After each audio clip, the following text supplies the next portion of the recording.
दोस्तों अस्सलाम वालेकुम। हक मौजूद जी संजीद लतीफ़ जी सिंधी बोली। दोस्तों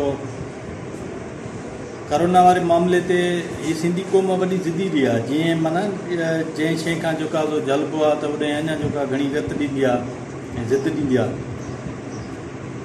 इन कोरोना वारे मामले ते जीअं माण्हुनि खे जेका सो झलियो वियो आहे या जीअं रोकियो वियो आहे या जेका सो जीअं उन्हनि खे हिकिड़ो ख़ौफ़ ॾिनो वियो आहे त बाबा हीअ बीमारी जेका आहे वबा आहे ऐं वायरस ख़तरनाक आहे, जेका ॿाहिरि न निकिरो, पंहिंजे बचड़नि खे जेका साफ़ु सुथिरो रखो, पंहिंजो पाण खे घर ताईं महदूद रखो, हथ सैनिटाइज़र सां जेका सो धो, मुंहं ते मास्क लॻायो, हुजूमनि में न वञो। तीअं ॼणो माण्हुनि खे हिकिड़ो जेका रोशो हथ आयो आहे, मज़ो आयो आहे। सो दोस्तो छा चइजे, आख़िर में हिकिड़ो तव्हांखे मां लतीफ़ो ॿुधायां त असांजो हिकिड़ो जेको आहे माइटो राति जो अची मच्छरनि तंग कयोसीं। पोइ छा कयईं, भॼी वञी किलीअ तां किलाशियुनि लाथईं ऐं 2-3 बर्स्ट जेका मच्छरनि खे वाहे कढियईं।